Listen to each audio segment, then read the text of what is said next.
powers that be. Sponsored by Alex R. White. Personal injury lawyers you can trust.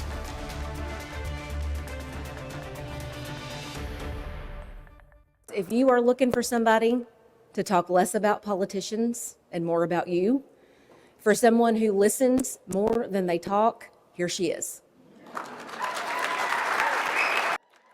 She is in more than a year ahead of the primary elections for Kentucky's governor's race.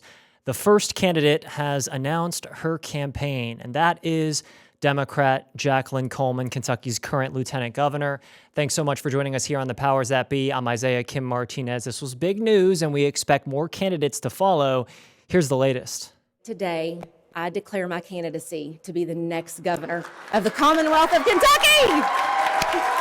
For months, the question has been when, not if, Kentucky's Lieutenant Governor, Democrat Jacqueline Coleman, would be entering the race to succeed Governor Andy Beshear once his term is over at the end of 2027. During her announcement, she had moments where she sounded a lot like him. And focus on the issues that matter to their families, not the cable news culture wars of the day, but a governor who will continue to fight for Kentuckians and against the chaos and toxic negativity coming out of Washington, D.C. She listed improved mental health care for kids and universal pre-K as priorities. We can invest in our kids on the front end, or we are literally going to pay for it on the back end. Meanwhile, the current governor, Andy Beshear, was about 45 minutes away in Nicholasville for a separate ribbon cutting. I asked him if Jacqueline Coleman's campaign has his support. She's been a great lieutenant governor. She is going to be a great candidate for governor, and she would be a great governor. Beshear stopped short of an endorsement. As the head of the Democratic Governors Association, our bylaws prevent me from endorsing, but I'm glad she's in the race. If the current governor is hesitant to enthusiastically back his own lieutenant governor, what message does that send ultimately about her readiness? Louisville Republican political strategist Iris Wilbur-Glick has questions about Coleman's campaign, especially if Beshear doesn't endorse her before the primary that's just over a year away. There have been rumblings of Beshear's senior advisor, Democrat Rocky Adkins, possibly getting in the race to go up against Coleman. In a statement sent to WHAS 11, he said, quote, "I'm thinking carefully about what comes next and what's best for Kentucky, and we'll have more to say when the time is right." On the Republican side, Congressman James Comer, considered a potential GOP frontrunner, has said he's considering it. In a statement, he told me, "I wish her all the best." Republican Kentucky Secretary of State Michael Adams has also flirted with the idea, saying in a tweet, "Jacqueline Coleman is a strong candidate. If Republicans don't nominate our best vote getter, appeal beyond our base, and focus on improving Kentuckians' lives, we will have a third term of Andy Beshear." Jacqueline Coleman is trying to become the second woman in Kentucky's history to serve as governor. She would be joining the late Martha Lane Collins, who served from 1983 to 1987. She passed away late last year. A little bit of perspective, too. When Andy Beshear first ran for governor, he announced in July of 2018, Jacqueline Coleman's beating him by about 3 months as far as how early she's announcing again for this race ahead. The primary would be next May. Of course, the big story coming into this week prior to the lieutenant governor announcing her bid for governor was sort of debriefing all the different bills that came out of Frankfort for Kentucky's legislative session. I wanted to really dive into how this would impact you. We brought in two state lawmakers who have a presence here in Louisville. Here were some of the big takeaways that they had in our interview. And we're joined now by State Senator Cassie Chambers Armstrong, a Democrat from Louisville, and State Representative Jason Nemes, a Republican from Middletown. Guys, thank you so much for taking the time and being here today. Thanks for having me. Thanks for having us. So, budget year. We're trying to cover this all in 25 minutes, but just the highlights, right? It is always a little bit extra means a little bit more when you have the 60-day session because you're trying to figure out where these tax dollars go. What do you believe, and Senator Chambers Armstrong, we'll start with you, the biggest win was for your party this session? Because you guys are operating in the minority. Bipartisanship is extremely important. Where do you see areas of strength that you guys delivered? Sure. So even though we are a minority caucus, I thought we had some great wins this session. One I was really proud of was Imagination Library funding. Imagination Library is one of the most important early education programs that we have. It makes sure that children in Kentucky can get books to read at home with a caregiver. It's a really great bipartisan program. And so I was really grateful that we were able to secure full funding, including the historical match in the budget, as well as the language from my legislation to make sure that we're doing extra outreach to make sure those low-income kids, those foster kids, benefit from that. I was also really proud of my colleague, Senator Keturah Herron's bill. She delivered a really important housing policy to make it easier to redevelop brownfields. And in a year where housing legislation was so important and a lot of it didn't make it across the finish line, I thought that was a really great win for a Democrat to be able to move that forward for our city. With local impact, which is always the goal. That's right. Yeah, and I believe it was her first bill passed, right? She's been in the Senate a couple years. I know it's her first bill passed out of the Senate all the way through the process. Yeah. And just to really drive it home, what she did was help refine the process so that whenever we have these brownfields, these areas that have been impacted by pollution, and you have folks that want to put those back into use, do environmental remediation, turn those into housing, turn those into businesses, make them a useful part of our community, she helped refine the process to make it so that we can do that. And there are specific sites here in Louisville that she had in mind whenever she was working on that legislation. It's going to make a real difference for the communities that some of those sites are in. Representative Nemes, biggest wins. Well, I think the two that Cassie had mentioned were good wins. Senator Herron had a nice bill in the housing area. We also had another housing bill that passed about churches being able to have an expedited process if they are in commercial areas. That was a good thing. I assume we'll come back to housing in a little bit. And the Imagination Library was something that Cassie worked on, and I was very happy that we could continue the funding and also improve the program at the same time. Because what we're doing now is we're going to be focusing on getting those books to foster kids first and then lower income. And so the program continues. It's fully funded, and I feel good about that.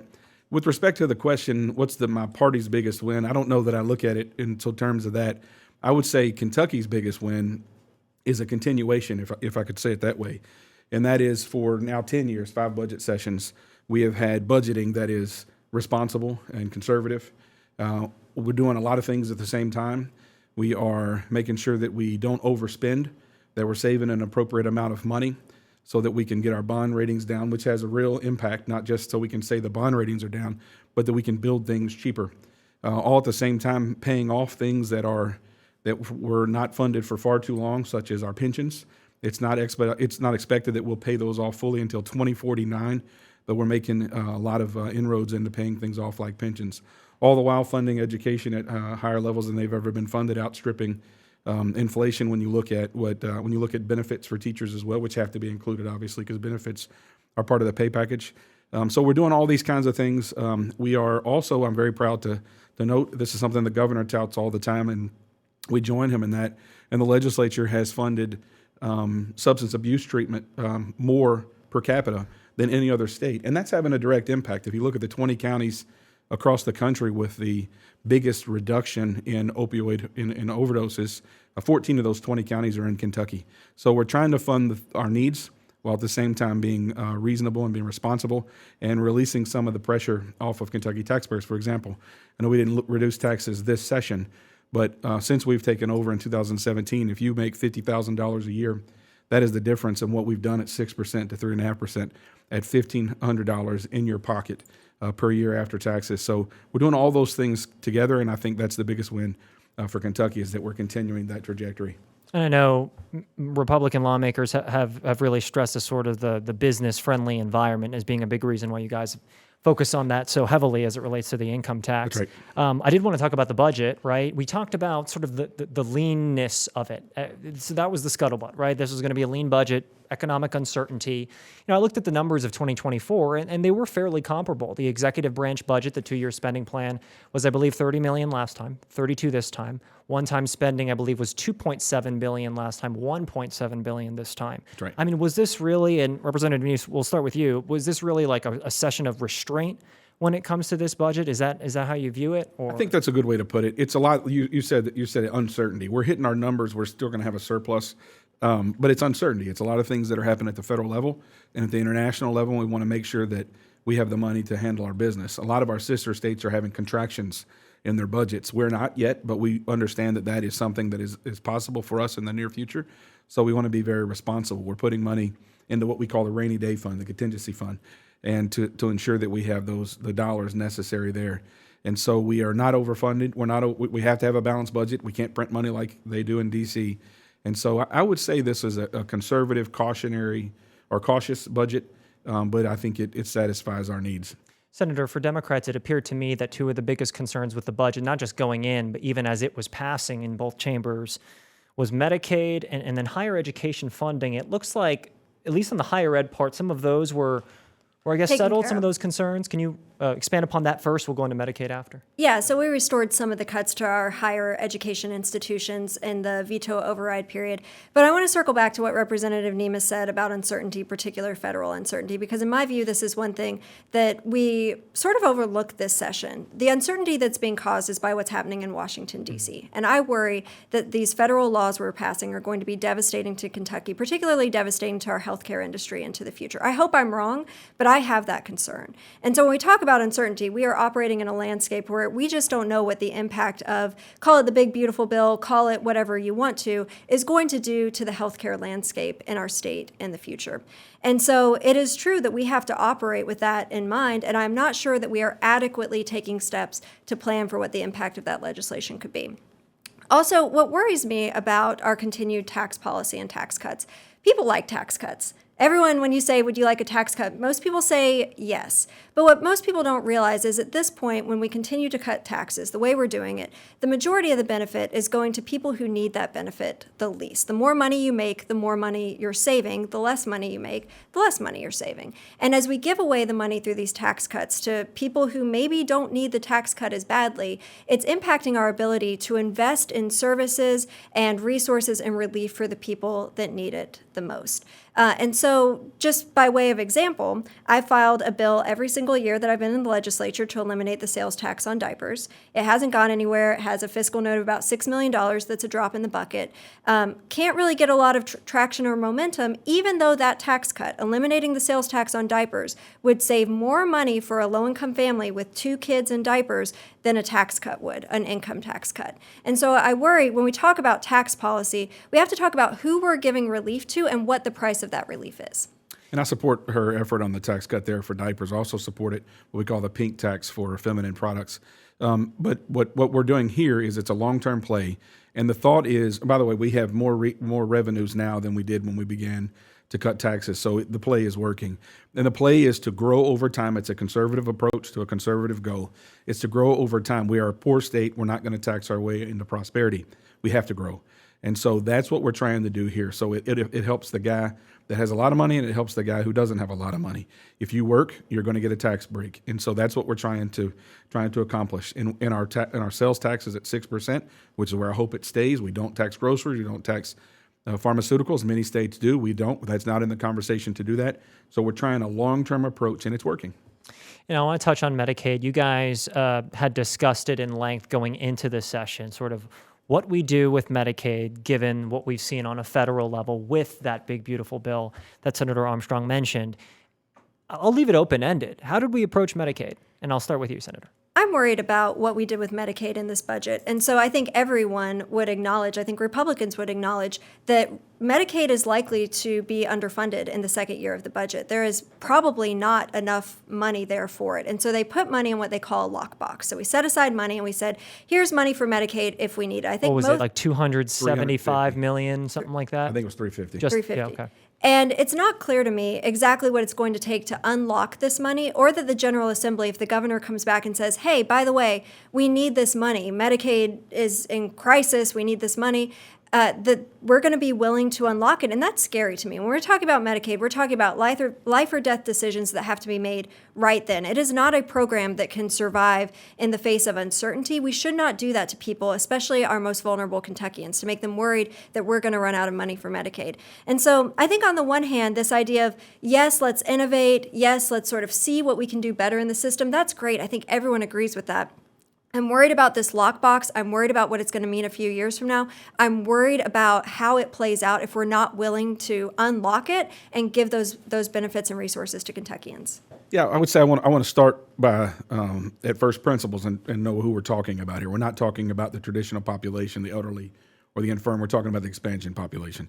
And since COVID, which is about 6 years, the cost of Medicaid in Kentucky has gone from $10 billion to over $20 billion. That is not sustainable. We cannot continue to do that. And while the federal government picks up the tab on a lot of that, we have to. Our numbers are skyrocketing as well from our state budget. So it's not something that's sustainable. So you have to do something to help it. And so what we're trying to do is we're trying to manage it better. We've had an auditor that came out and said there were $800 million of misspending, and so we're trying to do a lot of things. We have a number of people that we pay providers for to provide services for people who don't live in Kentucky. They're on the rolls, they get the dollars, but they don't live in Kentucky. There's a lot of duplicates. So we're trying to say, let's get this under control. And I would say over the last year, even though the growth has been exponential in funding, in the cost, even over the last year, but the numbers of people on the program have not increased over the last year. So what we're trying to say to the executive branch is, get your hands on this, come back to Kentucky, come back home from wherever you are campaigning, and let's get this program under control. And we've put money away to if it's needed, but we don't think it'll be needed. If it's managed appropriately, it will be okay. Let me circle back to the beginning. We're not talking about the traditional program. If you're elderly, if you're infirm, you're not in this conversation. It's the expansion population only. I think that needs to be highlighted. And the cost has exploded from $10 billion to over $20 billion since COVID. What could we do with the money if we could put our hands around that? We want to do more. We could do once we take care of pensions and we take care of that, we'll have literally billions of dollars to do more infrastructure projects, to put even more money in schools, even though we're funding them more than we ever have. We will have more money for cancer research and all those types of things if we could get our hands around the two biggest problems we have, and that is pension costs and Medicaid costs. And that's a good point to head to break here, but we have a lot more for you. We're going to talk about the hundreds of millions of dollars in investment that the city of Louisville got from this past legislative session, as well as JCPS. A lot could be changing and maybe some potential legal challenges. We'll have to see. We're going to be coming right back up with that. But first, a word from our sponsor here. Hi, I'm Sue, distracted driver.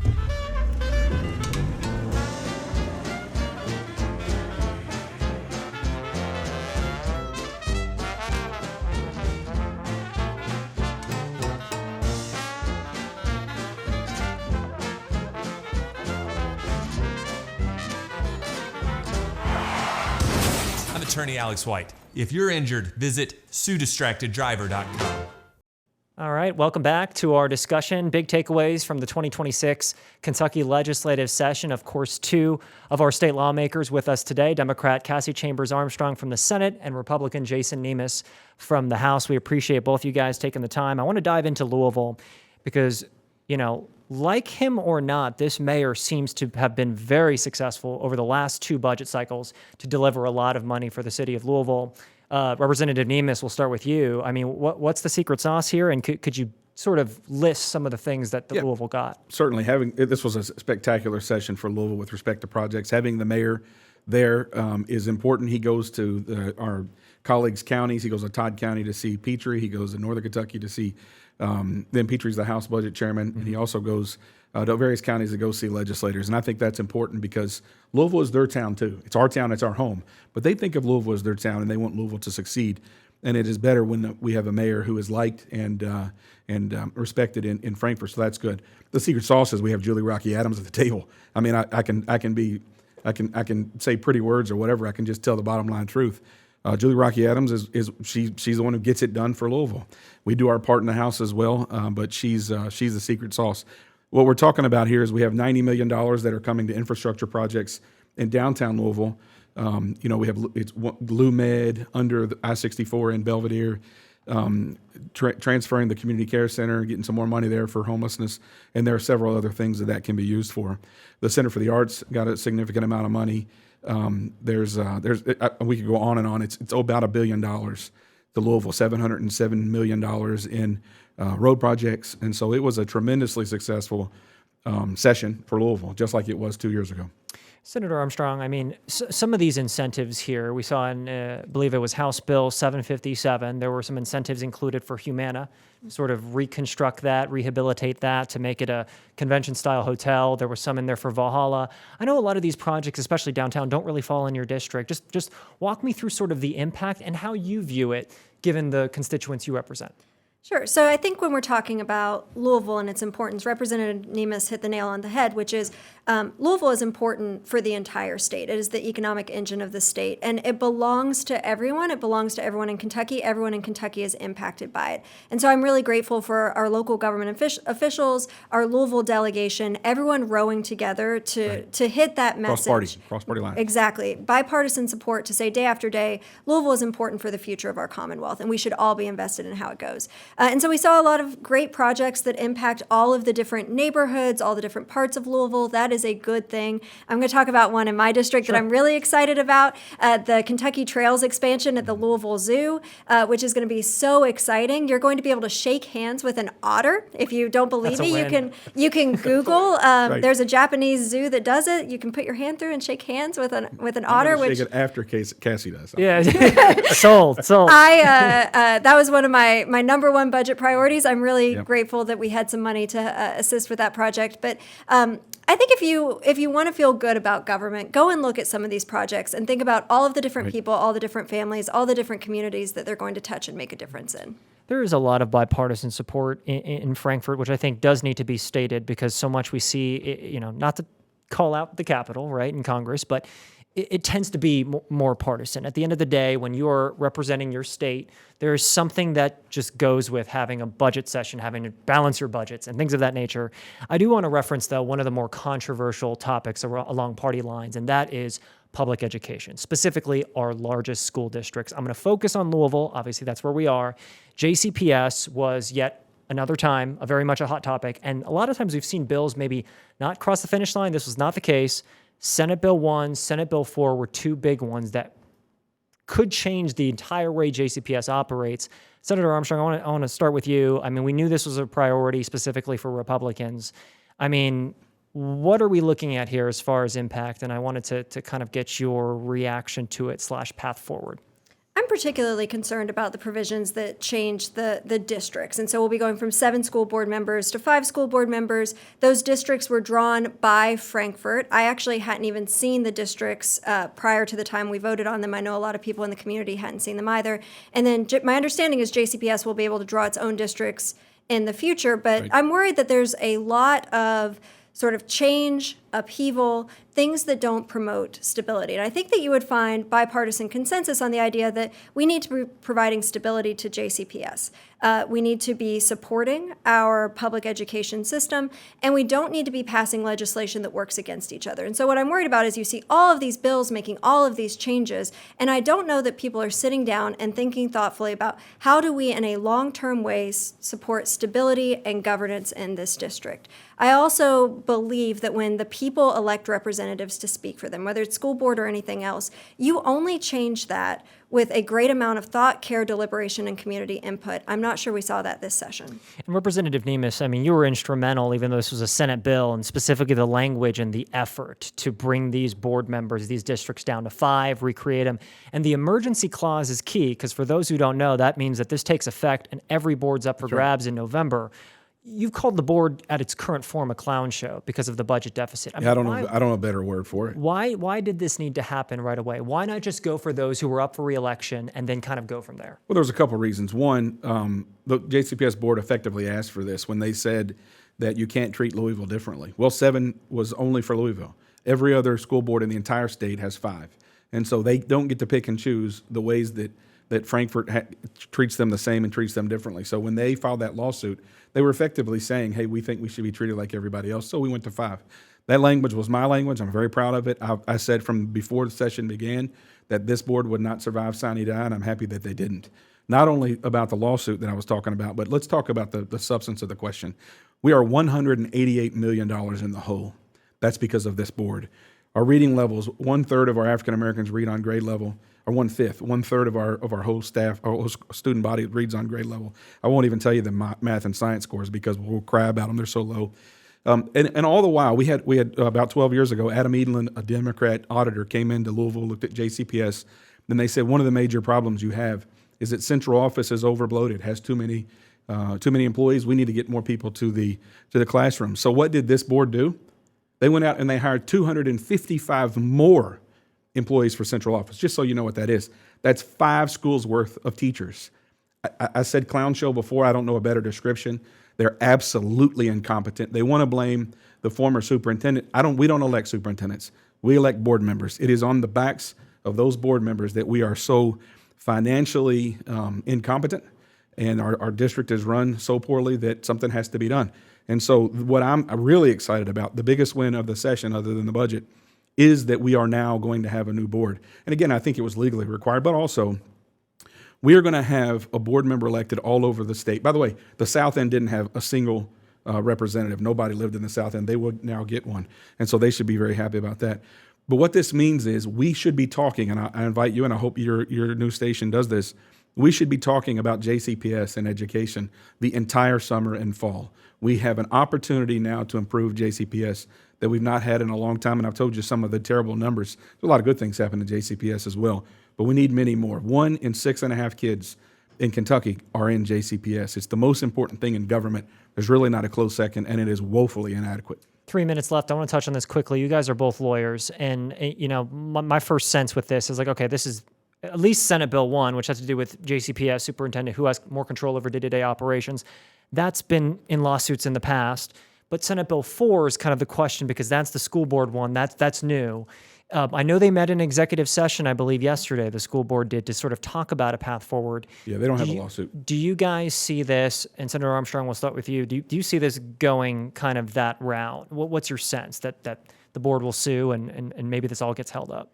I haven't had any conversations. I don't have any insight. My main concern is for the voters and for the people who are going to participate in this system. Since it is now law, I hope that we can all come together to at least make sure people understand the new districts, the elections, and what is happening.